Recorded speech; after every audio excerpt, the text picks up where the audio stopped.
Hello everyone, welcome to the channel. आज हम start कर रहे हैं फाइनेंशियल अकाउंटिंग। ये है लेक्चर नंबर 1।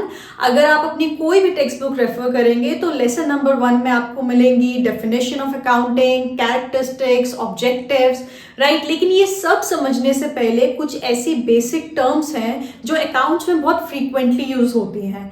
तो अगर आपको इनका मतलब अच्छे से समझ में आ जाएगा तो आपके लिए आगे आने वाले लेक्चर्स थोड़े से आसान हो जाएंगे समझने। तो आज का लेक्चर रहने वाला है about all these terms that we will use in financial accounting. They are very important, right. So let's get started with it. पहली चीज जो आपको ध्यान रखनी है अकाउंटिंग पढ़ते वक्त कि हम लोग ये मानकर चलेंगे कि जो ओनर है और जो बिजनेस है वो दो अलग अलग एंटिटीज हैं। इसे हम कॉमर्स की लैंग्वेज में बोलते हैं सेपरेट एंटिटी कंसेप्ट। सेपरेट यानी कि अलग, एंटिटी मतलब एग्जिस्टेंस। लेट्स से ये मैं हूं दिव्या पुंज, राइट, और मैंने एक ग्रोसरी स्टोर स्टार्ट किया ऑफ नेम डीपी स्टोर। तो मतलब दिव्या पुंज की एग्जिस्टेंस डीपी स्टोर से अलग है एंड वाइसी वर्सा। मतलब जो दिव्या की प्रॉपर्टी है वो डीपी स्टोर की प्रॉपर्टी नहीं होगी और उसी तरीके से डीपी स्टोर की जो प्रॉपर्टी होगी वो दिव्या की नहीं होगी। अब जो ये सेपरेट एंटिटी कंसेप्ट है ये हमें ध्यान रखना है while doing our financial accounting. और इसी से हम लोग स्टार्ट करते हैं by understanding 3 important terms in financial accounting. One is assets, liabilities and capital.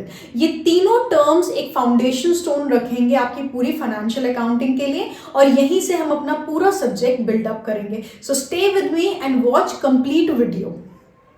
Asset एक ऐसी कोई भी टैंजिबल या इनटैंजिबल ऑब्जेक्ट जिसे आपने एक्वायर किया है ताकि आप उसमें से किसी तरीके का बेनिफिट ले सकें। अब ये बेनिफिट जो है वो मॉनेटरी भी हो सकता है और नॉन मॉनेटरी भी हो सकता है, राइट। और ये बेनिफिट आपको इमीडिएटली भी मिल सकता है या फ्यूचर में भी मिल सकता है। Now give me a chance to explain it. आपके पास एक गाड़ी है। पहली चीज, क्या आपने उस गाड़ी को एक्वायर किया है? यस। अब अगर आप कोई चीज लीज पे ले रहे हैं, रेंट पे ले रहे हैं, तो वो आपका असेट नहीं कहलाएगा। आपके पास उस चीज के क्या होनी चाहिए? ओनरशिप राइट्स होने चाहिए। तो पहला क्या है? ओनरशिप होनी चाहिए। तो मतलब आपने क्या किया है? उसे एक्वायर किया है। दूसरी चीज, आपने क्यों एक्वायर किया है? इंटेंशन क्या है आपकी उसे एक्वायर करने के पीछे? ताकि आप उससे बेनिफिट ले सकें। अब आपने वो कार क्यों खरीदी है? ताकि आप एक जगह से दूसरी जगह जा सकें, आप आसानी से अपना कोई भी सफर तय कर सकें। तो ये किस तरीके का बेनिफिट है? नॉन मॉनेटरी बेनिफिट है। अब लेट से मैंने वो कार इसलिए एक्वायर की है ताकि मैं उसे टैक्सी पर्पज पे इस्तेमाल कर सकूं। तो मुझे उससे क्या अर्न करना है? लाइवलीहुड अर्न करना है। तो मेरा उसके पीछे इंटेंशन क्या है? मॉनेटरी बेनिफिट कमाने का इंटेंशन है, राइट। और तीसरी चीज क्या है कि उससे जो आपका बेनिफिट है वो इमीडिएटली भी हो सकता है, फ्यूचर में भी हो सकता है। अब लेट्स से मैं उस गाड़ी को सिर्फ आज ही इस्तेमाल नहीं करूंगी, 2 साल बाद भी इस्तेमाल करूंगी। तो मेरी इंटेंशन क्या है कि मैं उसे अभी भी इस्तेमाल करूंगी, फ्यूचर में भी इस्तेमाल करूंगी। एक और एग्जांपल ले लेते हैं। मैंने एक पीस ऑफ लैंड खरीदा और मैंने सोचा कि मैं क्या करूंगी, उस पर घर बनाऊंगी। तो मैंने क्या किया है? उसे एक्वायर किया है, राइट। अब बेनिफिट क्या है? नॉन मॉनेटरी बेनिफिट, क्योंकि मैं उस पर घर बनाने वाली हूँ।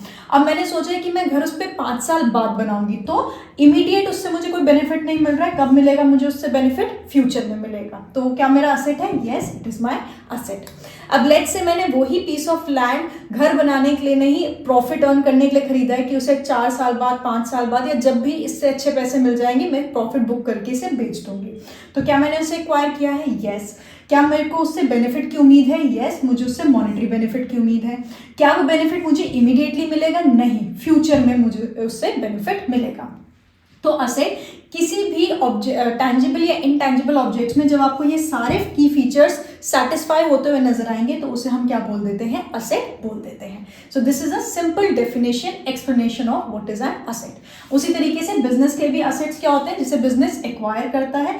किसके लिए? मॉनेटरी या नॉन मॉनेटरी बेनिफिट्स के लिए। वो इमीडिएट भी हो सकता है और फ्यूचर में भी हो सकता है। कोई मशीनरी खरीदी ताकि हम उससे प्रोडक्शन कर सकें, तो अगेन एक्वायर किया है कि कौन से बेनिफिट के लिए? मॉनेटरी और नॉन मॉनेटरी दोनों बेनिफिट के लिए, और इमीडिएट और फ्यूचर दोनों ही टाइम में हमें उससे बेनिफिट होने वाला है। सो this is an easy explanation of what is an asset. Now let's talk about second term, that is your liabilities. A liability is something that we owe to anyone, right? अगर मैं इसे हिंदी में बोलूं तो उधारी को हम लोग बोलते हैं लायबिलिटी। मैंने किसी से सामान लिया, उसे अभी तक पैसे नहीं दिए हैं, लायबिलिटी क्रिएट हो गई। मैंने किसी को प्रॉमिस किया था कि मैं उसे कुछ सामान दूंगी, उस बंदे ने आके मुझे पेमेंट कर दिया और मैंने अभी तक सामान नहीं दिया, अगेन अ लायबिलिटी। मैंने अपने ग्रोसरी स्टोर पे एक एम्प्लॉय रखा, काम करने वाला रखा, उसने महीने भर वहाँ पे काम किया और महीने का एंड हो गया है, मैंने अभी तक उसे सैलरी नहीं दी है, इसे हम बोलते हैं आउटस्टैंडिंग सैलरी, तो again it is a liability. मैंने दुकान जो थी वो रेंट पे ली थी, पूरा महीना मैंने वो दुकान चलाई, अभी तक मैंने महीने का जो किराया है वो पे नहीं किया है, इसे हम बोलेंगे outstanding rent, again a liability. So anything that a person और अ बिजनेस ओज टू एन आउटसाइडर, जब भी कोई ट्रांजेक्शन होती है और अगर हम या कोई बिजनेस अपनी साइड ऑफ ट्रांजेक्शन पूरी नहीं करता है, उसे हम बोलते हैं liability, right? So this is the simple explanation of this word called liability. Now let's get to the third word, that is your capital. Now अब मैंने आपको स्टार्टिंग में ही बताया था कि बिजनेस अलग है और ओनर अलग है।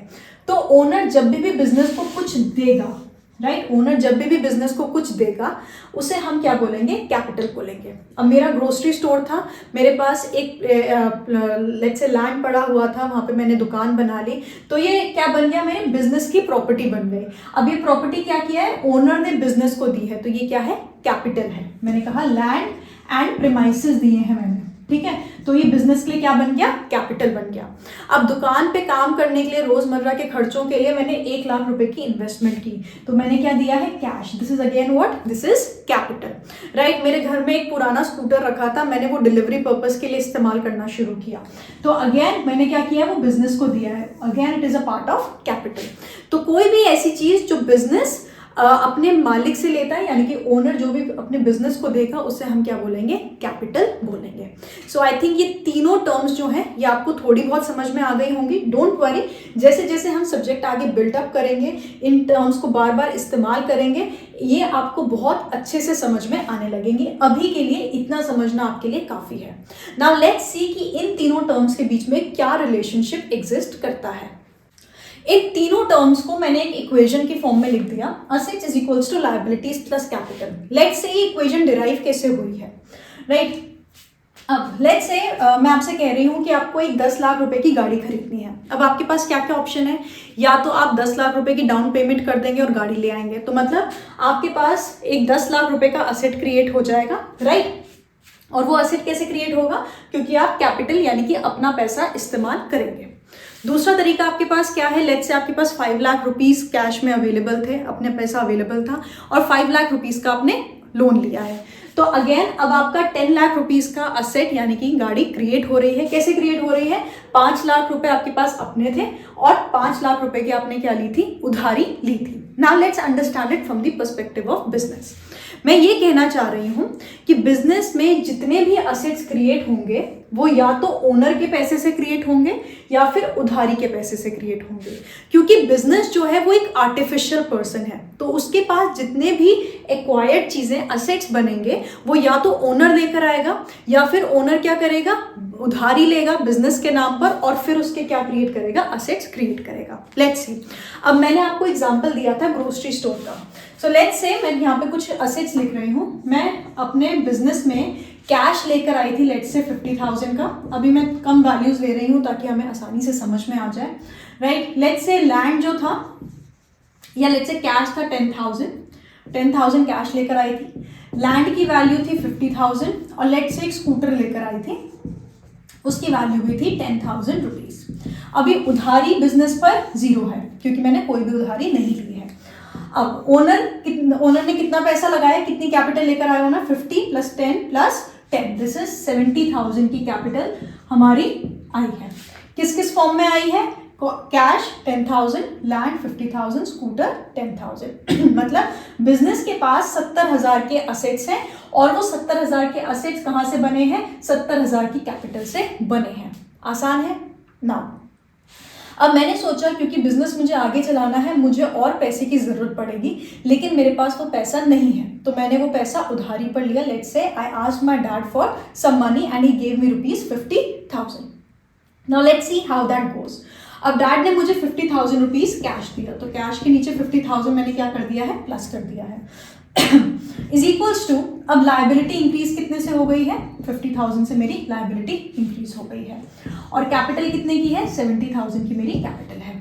अब अगर मैं इस इक्वेशन का नया फॉर्म लिखूं, कैश कितना आ गया मेरे पास, 60,000 का कैश है बिजनेस के पास, लैंड कितना है, 50,000 का लैंड है, स्कूटर कितने का है, 10,000 का है। तो अगर मैं टोटल करूं तो मेरे पास 1,20,000 के असेट्स हैं, जो कि कैसे बने हैं, 50,000 की उधारी से और 70,000 है जिसमें ओनर का money. Now 70,000 plus 50,000 is again 1,20,000।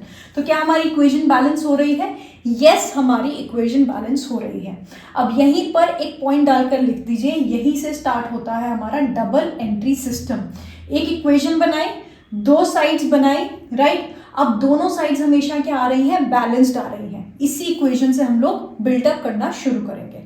तो आज आपको और नहीं सोचना है, बस इतनी जो मैं 3 चीजें पढ़ा रही हूँ इसी पे ध्यान देना है, इसी पे कॉन्सेंट्रेट करना है। असेट्स, लायबिलिटीज, कैपिटल, ये तीनों हमेशा क्या रहेंगी, बैलेंस्ड रहेंगी, राइट। चलिए अब आगे बढ़ते हैं। अब लेट से मैंने कहा कि अब मुझे बिजनेस में लेट से थोड़ा सा फर्नीचर चाहिए था, मैं थोड़ा सा स्पेस क्रिएट करती हूँ यहाँ पे बना देती हूँ। अब मैंने क्या किया, फर्नीचर खरीदा, लेट से 5,000 रुपीज़ का मैंने फर्नीचर खरीदा। तो असेट एक और क्रिएट हो जाएगा, मैं यहाँ पे एक और असेट के नीचे लिख रही हूँ फर्नीचर, राइट। कितने का फर्नीचर क्रिएट हो गया, 5,000 का फर्नीचर क्रिएट हो गया, राइट। 5,000 का मैंने फर्नीचर खरीदा। अब जब फर्नीचर खरीदूंगी तो या तो उसके लिए पेमेंट करूंगी तो कैश में से क्या हो जाएगा, -5,000, right. Now let's again balance this equation. Cash कितना रह जाएगा, 55,000, लैंड कितना रहेगा, 50,000, स्कूटर की वैल्यू 10,000, फर्नीचर की वैल्यू 5,000, लायबिलिटीज 50,000, कैपिटल 70,000। दोनों साइड का टोटल देखिए, अभी भी 1,20,000 आ रहा है, बिल्कुल आ रहा है। तो मतलब हमारी अकाउंटिंग इक्वेशन अभी भी क्या रही है, बैलेंस्ड रही है। अब लेट्स से मैंने एक और कोई चीज़ खरीदी, लेट्स से मुझे ग्रोसरी स्टोर में क्या लगाने थे, रैक्स लगाने थे। तो मैं यहाँ पे एक और कॉलम ऐड कर लेती हूँ रैक्स का, लेट्स से ठीक है। रैक्स की वैल्यू ले लीजिए अगेन 10,000 रुपीज़। तो यहाँ पे रैक्स की वैल्यू कितनी ऐड हो जाएगी, यहाँ पे मैं और क्रिएट कर रही हूँ 10,000। लेकिन मैंने इसकी पेमेंट अभी तक नहीं की है, मैंने ये किस पे ली है, उधारी पर ली है। तो मतलब लायबिलिटी भी कितने से इंक्रीज हो जाएगी मेरी, +10,000, राइट। अब चलिए इस इक्वेशन को बैलेंस करते हैं। कैश कितना रहेगा, 55,000, लैंड कितना रहेगा, 50,000, स्कूटर की वैल्यू कितनी है, 10,000, फर्नीचर की वैल्यू कितनी है, 5,000, रैक की वैल्यू कितनी आ गई, 10,000, राइट। अब लायबिलिटीज कितनी हो गई, 60,000, और कैपिटल कितनी हो गई, 70,000।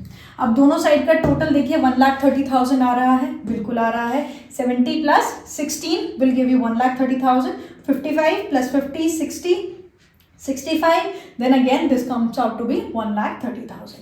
तो इस तरीके से हमारे बिजनेस में आपको ये समझना है कि जितने भी असेट्स आएंगे वो या तो ओनर के पैसे से जिसे हम बोलते हैं कैपिटल, या फिर उधारी के पैसे से जिसे हम बोलते हैं लायबिलिटी। तो अकाउंटिंग इक्वेशन कहती है assets is equals to liabilities plus capital. तो आज का आपका होमवर्क क्या है, आपको इन तीनों टर्म्स की डेफिनेशन पढ़नी है, और जो मैंने आपको रिलेशनशिप समझाया है इसे नोटबुक में एक बार खुद से लिखिए और देखिए आपको ये रिलेशनशिप समझ में आ रहा है या फिर नहीं। कल मैं इसमें और टर्म्स ऐड करूंगी और इसका एक और बड़ा व्यू पॉइंट आपको बताऊंगी, और उसके बाद हम जाएंगे ऑन अकाउंटिंग की definition, natures and feature. So if you haven't subscribe to the channel, subscribe, hit like button, और आपको जो भी चीज़ें समझ में नहीं आई हैं वो कमेंट सेक्शन में मुझे बताइए, ताकि मैं आपकी क्वेरीज को रोज के रोज हैंडल कर सकूं, right. So until next time I will come up with another video tomorrow, and in that we are going to add something to this equation and we'll get a better picture of what accounting is all about. Thank you so much.